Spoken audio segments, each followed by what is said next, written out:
today to have Lindsay Keefe with me. Lindsay is Lindsay Keefe Yoga Therapy. She's a wonderful yoga instructor, and I'm really excited to have her on with me today. Hi, Lindsay. Welcome. Hi, thanks for having me, Martha. Oh, this is so great. I'm really excited to have you on because I think that yoga has become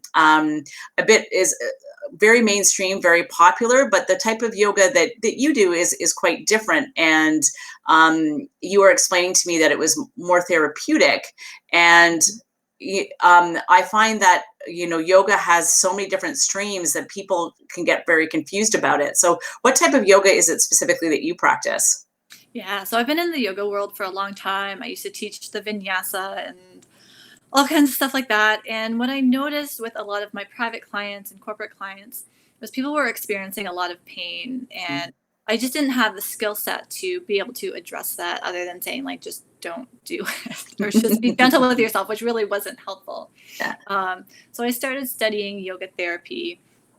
And so it's a different skill set. And quite often the people that I work with aren't people who are necessarily looking to practice yoga or to get good at yoga, but people who are looking for, a sense of calm, a way to manage stress, a way to resolve pain symptoms, manage anxiety, and to get to a point in their lives where they can really thrive and feel really good and confident. So it's a much more personalized approach. I really get to know the people that I'm working with, whether it's in a small group class or in a one-on-one setting.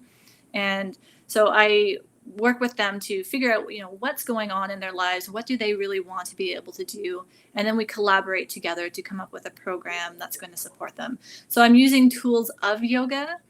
So I'm using breath, or stillness, meditation, movement, to help them to get to where they want to go. Which is great, because I actually have to admit that I've hurt myself doing yoga a couple of times, more because I push myself too hard, and I just feel like a complete moron by saying, like, I hurt my back doing yoga. But you can actually do that if you're not properly taking care of yourself or moving properly. It's like anything. Absolutely. And in my early days of my yoga practice, I ended up getting injured as well. I had a really bad hamstring injury. And what it comes down to is just awareness. We're really not taught how to be aware or how to listen to our bodies. We just don't know how. We were not taught or trained how to do that. And so my style of yoga is much slower, is much gentler, and it's very focused on developing an awareness of, how is my body actually moving, and what does that actually feel like? Is this right for me at this moment, or do I need to do something differently? And what is that different thing look like? So in the normal world order, you do have personal private classes and corporate classes, but you've taken it online for now, in order to share this with people who obviously are stuck at home these days. How is that working? So I was working out of Living Waters Therapies, which is in the heart of Leslieville. And given the situation and context that we find ourselves in right now, I've had to bring my business online. So right now I'm set up to serve my clients and new clients online, whether it's a private one-on-one where we can kind of go a little bit more in depth and much deeper into personalized needs and goals. And we just do that on Zoom. So it's kind of what we're doing right now, or group classes. So I have small group classes set up, and I think it's called At-Home Therapeutic Yoga or something like that. I can't remember what I've called the class. But again, it's small groups, so we really get to, chat with each other and other people in the class and just go slow so we can feel just really, really calm and relaxed by the end of class. And I also have a chair yoga class, which is really great for people who are maybe not quite as mobile, who find themselves unable to move down to the floor or up to standing. So it's great for people with mobility issues. And you were also telling me that people who maybe didn't have enough space in their home to put a yoga mat down, that chair yoga is quite beneficial for them. Absolutely. I mean, one of the big barriers to that is not having the space. No, that's okay. Is just not having the space. Yeah, absolutely. There's a lot of people who are still working from home, and there's probably a lot of like chaos and things going Hmm. on, or just simply not having the space. So, still being able to do breathing, a little bit of movement, and meditation can still be done sitting on a chair or sitting on a couch, wherever you have space. Which is really great, because immediately as soon as I thought of chair yoga, I went, oh, that's for seniors, but that's not necessarily the case. Yeah, no, not necessarily. It could very well be. A lot of Hmm. seniors have, unique health needs where it's not possible maybe to move up and down because of knee or hip issues. Hmm. So chair yoga is a really great alternative. Yeah, that's The great. desk jockey, someone who's wheelchair bound, or Mhm. just someone who wants something but just wants to keep it really simple. Yeah, so for all of those of you who are my friends with disabled sailing, check out Lindsay's chair yoga, because that could be very, very beneficial. Because for sailing, especially if you're in a wheelchair, your core strength is something that is required in order to keep you stable in the boat. So chair yoga, that would be a super. So I'm going to promote that with some of my friends there. So we're going to post the link to your website. I'm assuming that that's Okay. where people can the best way to find you is through your website. Yeah, so my website is lindsaykeefeyoga.ca, and right across the tab at the top, it says book online. So you just follow that link and you can select which class you would like to attend and sign up, and it will send you the Zoom link and any information that you need to know about the class. And then when we go back to normal, which I'm just sending out good vibes and good karma that it's going to be sooner rather than later, you do corporate in workspaces. You'll go to someone's Yeah, so I offices and do that. take I take a limited number of corporate classes every year. So it usually works out that I go in at a lunchtime or at the end of Mhm. the day, and we set up a class in the workspace. So usually in a lunchroom or Mhm. an open, like sometimes it can be in a boardroom. So it's chair yoga in a boardroom. So there's That all works. kinds of different ways that we can set up corporate classes that are appropriate for the workspace and the individuals in that workspace. And it's something I can also do online. So there are companies where employees are working from home, and Mhm. my husband's working from home right now, and there's a lot of stresses just in terms of communication and deadlines and things like that. So, I mean, setting up an online community for corporate classes is something that's even possible right now, if that's something that a workplace is interested in pursuing. Well, I would imagine that would be a good team building exercise too, with people who are remote, who are working virtually now. There isn't like an opportunity for people to get together, but to do an activity like a yoga class or something together might be an interesting team building opportunity.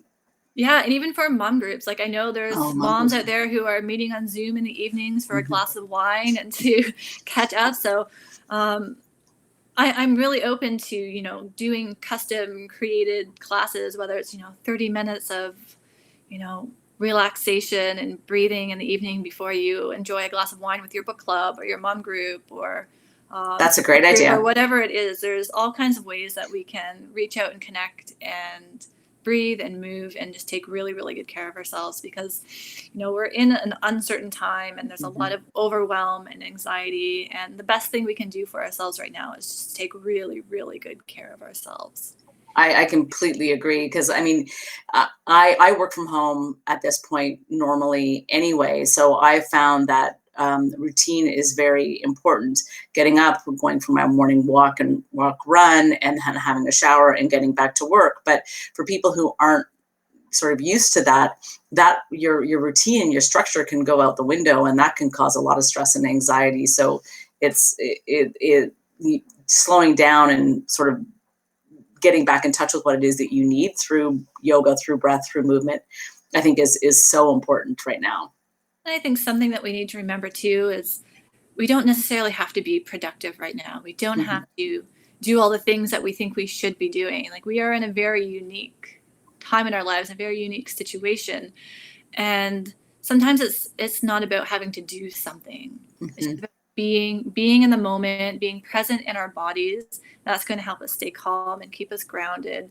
And the more we can keep coming back to ourselves, that's where creativity is going to arise from, and the answers that we're seeking, the answers that we need will come out of that. I really, really believe that, you know, there's such an innate wisdom within ourselves, and Mhm. we can, this is, now's the time to kind of really tap into that and take care of ourselves, and just let that arise when the time is right. Mhm. Yeah, I find I get into that trap of having to do, and if I'm not doing, then I get stressed. But what I'm finding now is that if you can go out for a walk or just step away, you're right, the creativity flows a lot more freely if you're not stressed out about the perception that you constantly have to be doing. So, Yeah. um, I have not been a good meditator in the past because my mind gets too busy, but I'm adding that, layering that in now to make sure that that can, to try to deprogram that busy brain. Yeah, and it just, you don't have to spend a lot of time doing it, a few minutes every day. Just keep coming back to your breath, and know that the mind is going to be busy, and like that's its job, right? So the little Right. practice, a little bit every day, can make a big difference. Well, And Lindsay, I'm trying to oh, go ahead. Go ahead. Sorry. I just wanted to say that I'm trying to provide as many free resources as I can. I have a weekly email newsletter that goes out with some resources and tips that you can do that doesn't cost anything and doesn't take a lot of time. I also have a YouTube channel that I'm trying to get some more videos up, just to offer as much support and serve people the best way that I can at this time. That's so great. I'm even calmer now just having spoken to you for the last 10 minutes. So I so appreciate it. We will post all of the links to all of these resources or to your website and to your YouTube channel so that people can find those resources easily. And I strongly recommend reaching out to Lindsay because she's very calming. And if you're starting to feel overwhelmed with all of whatever it is that you're facing during this time, I strongly recommend reaching out. Thank you so much for coming and taking the time to chat. I'm so appreciative of people doing this, and I'm hoping that people get some benefit out of it. So thank you so much. Oh, thanks for having me. I really appreciate it. And even if this chat can, help people feel a little bit more empowered to, take care of themselves, then we've done something great today. We have, yes. Thanks so much, and we'll see you very soon. All right, talk soon. Thanks, Martha. Bye. Bye bye.